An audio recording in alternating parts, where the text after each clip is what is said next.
Hey, I'm Ben F. Silverio with the Opinion City Podcast, and we are here in Jersey City for Produce Wrestling, TAIGASTYLE.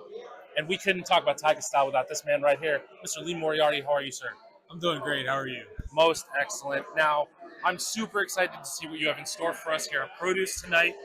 What were some challenges that you faced when curating the card for tonight's show? The challenges for me, honestly, were narrowing it down because I've met and worked with a lot of people in my time in professional wrestling, and I would have loved to build so many more. But with the concept of producing and being a consistent roster, it's about 3-4 matches when you're a producer. So I tried to just bring in who I could, and hopefully people will become fans of the people they see for the first time tonight, and people will get introduced to maybe their new favorite wrestler. I mean, like for me, I was based on the East Coast or West Coast for a little while, and seeing Titus Alexander pop up here is pretty awesome. Yeah, I'm a big fan of Titus Alexander, so I was glad I was able to get him, G Sharp, Adrian Quest, those West Coast guys on the show. Very cool. Now, when you're on the show as a co-producer, does that come with like an added layer of pressure for you because you want the audience to enjoy not only your match but the other matches that you helped put together?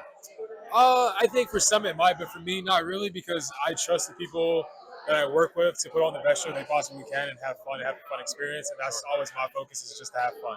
So I don't feel that pressure, but it's also because I think Orange Crush and the Produce regular management, they take a lot of that workload off of me as a competitor because they know I'm also competing later on tonight. Absolutely.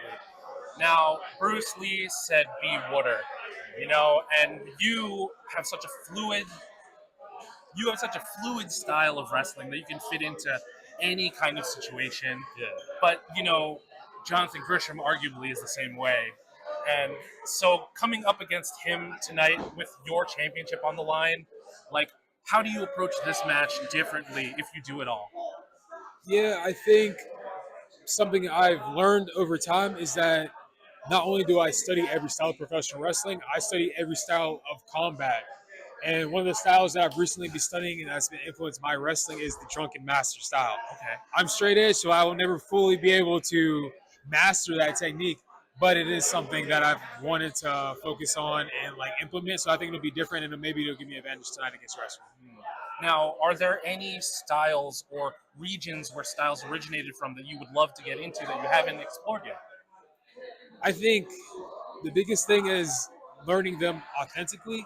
So I can study as much Lucha Libre or World of Sports style as I want, but to actually learn this from the people who have done it is something that is important to me, and also learning in the environments and the cultures that they come from. So I've been lucky enough to study Lucha Libre in Mexico authentically. I've been lucky enough to learn from people that have truly learned from the masters of World of Sport, but I've never been to Europe. I've never been to Japan. So those are the things I would like to study up on, but more in terms of like their home setting for those things versus just me learning online or around the States from people that have picked up on that. For sure. Finally, Produce really set itself apart when it introduced itself to the world. They came on the scene and were like, we're going to do things differently.